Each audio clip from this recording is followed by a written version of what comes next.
जिस तरह से दूध हमारी हेल्थ के लिए अच्छा होता है, हमारे शरीर की हड्डियों के विकास के लिए दूध बहुत ही ज़रूरी होता है। दूध में ढेर सारे विटामिन्स पाए जाते हैं, प्रोटीन्स पाई जाती हैं, कैल्शियम, मैग्नीशियम, सल्फ़र, सोडियम और यहाँ तक कि इसमें विटामिन B12 भी पाया जाता है।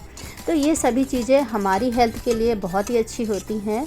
तो जो भी चीज़ हमारी हेल्थ के लिए अच्छी होती हैं वो हमारे प्लांट्स के लिए भी बहुत ही अच्छी होती हैं। तो हम भी तो नेचर से ही जुड़े हैं ना, तो हमें इस बात को समझना होगा कि जो चीज़ हमें फ़ायदा करती हैं वो नेचर को भी फ़ायदा करती हैं, और नेचर से ही तो हमें हर चीज़ मिलती है। और अगर ज़मीन में प्लांट्स लगे होते हैं तो हमें इन सब चीज़ों की ज़रूरत नहीं होती है, पर अगर हम गमले में गार्डनिंग करते हैं तो सारे पोषक तत्व हमारे प्लांट्स को भी चाहिए। बस देने का तरीका थोड़ा सा सावधानी से होता है। अगर आप सावधानी से यूज करेंगे तो ये हमारे प्लांट के लिए वरदान साबित होती है। तो इस फटे हुए दूध को मैं इस तरह से यूज करूँगी। मैंने 10 लीटर की बाल्टी ली हुई है और इसमें मैं डाल रही हूँ आधा दूध। तो ये लगभग 250 ग्राम दूध है, तो मैंने 150 ग्राम या 100 ग्राम से थोड़ा सा ज़्यादा मैंने आधा डाल दिया है इसमें। और बस इतना ही यूज करेंगे हम एक बार में, यानी कि 10 लीटर की बाल्टी में हमें 100 ग्राम के लगभग यूज करना है दूध को।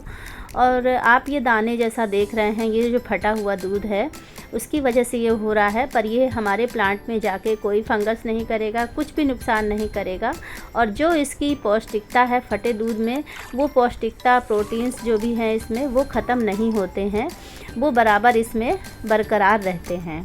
तो ये दूध फटा ज़रूर है पर इसके सारे पोषक तत्व हैं, इसमें कोई भी पोषक तत्व की कमी नहीं है। तो आप इसकी जगह अच्छा दूध भी ले सकते हो। वो तो मेरे घर में ये दूध फट गया था, इसलिए मैंने इसका यूज कर लिया ताकि ये बर्बाद ना हो। अगर अच्छा दूध लोगे उससे भी आपके ढेर सारे फ़ायदे हैं। तो बस इस तरह से जो है आप प्लांट्स पर दे सकते हो, कैसे भी प्लांट हों, चाहे वो फूलों वाले हों या सब्जियां हों। आप बस इंडोर प्लांट में इसको मत दीजिए, और धूप में जो भी पौधे रखे होते हैं उसमें आप खूब आराम से इसको दे सकते हैं, कोई भी पौधों को नुकसान नहीं होगा। तो दूध तो सभी के घरों में कभी ना कभी फट ही जाता है, तो या तो उसको लोग फेंक देते हैं और या फिर उसका पनीर बना लेते हैं। तो पनीर का जो पानी निकलता है वो भी हम अपने पौधों में दे सकते हैं, लेकिन उसके अलग फ़ायदे हैं और इस फटे दूध के अलग फ़ायदे हैं। तो एक तरीका तो है कि हम इसको मिट्टी में डायरेक्टली दे सकते हैं, इससे हमारे प्लांट की ग्रोथ बहुत अच्छी होगी और हमारे प्लांट भी बहुत ही ज़्यादा हेल्दी होंगे। तो दूसरा तरीका है, स्प्रे से भी हम अपने प्लांट को दे सकते हैं। और स्प्रे देने से पहले हमें इस पानी को छान लेना है, क्योंकि ये फटा दूध है और इसको छानना ज़रूरी है ताकि हमारी स्प्रे बोतल ख़राब ना हो। तो अगर आप बिल्कुल अच्छा दूध लेते हो और अगर उसमें मलाई नहीं है तो आपको उसको छानने की ज़रूरत नहीं है। अगर मलाई है तो उसको भी छान करके ही अपने बोतल में भरें ताकि आपकी स्प्रे बोतल ख़राब ना हो। तो बस इस तरह से जो है हमें यूज करना है और इसको हम छान लेंगे, और छानने के बाद ही हम अपने प्लांट पर देंगे। तो इसको हम किसी भी प्लांट पर दे सकते हैं, जैसे कि अभी फलों वाले जो पौधे होते हैं उनमें छोटे छोटे से कलियां निकलती हैं और फिर उसमें फल बनते हैं। उस टाइम पे अगर आप अपने प्लांट को दोगे तो वो बहुत ही ज़्यादा फ़ायदा करता है, और हमारे फूल गिरने के लिए भी ये बहुत ही ज़्यादा फ़ायदेमंद है। फल के जब फूल बने होते हैं उस टाइम पे अगर आप इसका स्प्रे करोगे तो आपके फूल कभी भी गिरेंगे नहीं और बेकार नहीं होंगे और उसमें फल ज़रूर बनेंगे। तो ये उसके लिए बहुत ही ज़्यादा फ़ायदेमंद है। स्प्रे से हम अगर इस दूध को हम अपने प्लांट्स के ऊपर देते हैं तो ये हमारे प्लांट्स की डेफिशिएंसी को दूर करता है और सारे पोषक तत्व उस प्लांट को मिल जाते हैं, तो प्लांट बहुत ही ज़्यादा हेल्दी रहता है। तो फलों वाले पौधे में फल खूब अच्छे से बनते हैं और जो फूलों वाले पौधे हैं उसमें फूल खूब ढेर सारे खिलते हैं। तो इस तरह से जो है छान लेना है बॉटल में, और जो आधा बचा है उसे हम दोबारा फिर से 10 लीटर की बाल्टी में मिला करके अपने सभी पौधों में दे देंगे। तो इस तरह से जो है स्प्रे बॉटल से अगर हम अपने पौधों के ऊपर स्प्रे करेंगे तो पौधे बहुत ही ज़्यादा जल्दी से एब्जॉर्ब कर लेते हैं और बहुत ही जल्दी इनमें असर दिखने लगता है। तो देखिए इस तरह से हम हर एक प्लांट के ऊपर दे सकते हैं, चाहे वो गुड़हल के प्लांट हों या फिर कोई सीजनल वाले फूलों के प्लांट। और आप देख सकते हो कि ये मेरा अमरूद का प्लांट है और इसमें छोटे छोटे से फल भी बनने लगे हैं। तो इस पर भी मैंने 15 दिन पहले दूध का प्रयोग किया था, उससे मेरे एक भी फल नहीं गिरे और जितने फल इसमें फूल निकले थे वो सारे ही फल में कन्वर्ट हो गए हैं।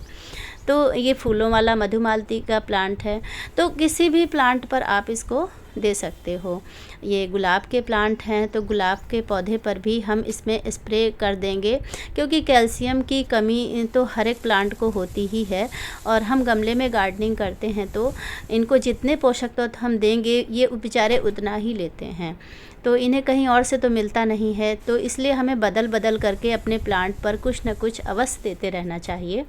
और ये देखिए हर तरह से आप इसको हर तरह के प्लांट पर दे सकते हो। आप इसको इंडोर प्लांट में भी दे सकते हो, उससे भी आपके पत्तों की शाइन बहुत ही अच्छी बनी रहेगी।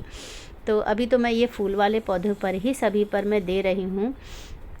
इससे हमारे देखिए बैंगन के प्लांट हैं, इस पर भी मैं दे रही हूँ, तो सभी पर मैं देती रहती हूँ। और 15 दिन पहले ही मैंने इन पर दूध का प्रयोग किया था और अभी मेरे पास ये फटा हुआ दूध था, तो इसलिए मैंने ये वीडियो बना करके आपको दिखाया है कि आप फटे हुए दूध का भी प्रयोग कर सकते हो, कोई नुकसान नहीं होता है हमारे पौधे पर।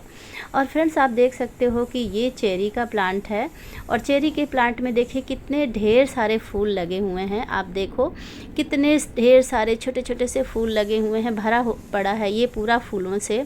और मैं इस पर स्प्रे कर रही हूँ, इससे मेरे एक भी फूल इसके बर्बाद नहीं होंगे, एक भी फूल नहीं गिरेंगे और सारे ही फूल ये कन्वर्ट हो जाएंगे फल में। तो इस तरह से मैं अपने गार्डन में ढेर सारे जो फलों वाले प्लांट हैं उससे मुझे ढेर सारे फल भी मिल जाते हैं और फूल भी हमेशा मेरे गार्डन में 12 महीने फूल खिलते ही रहते हैं। तो अब से अपने घर में फटे दूध को फेंकने के बजाय अपने पौधों में प्रयोग करिए और फिर देखिए अपने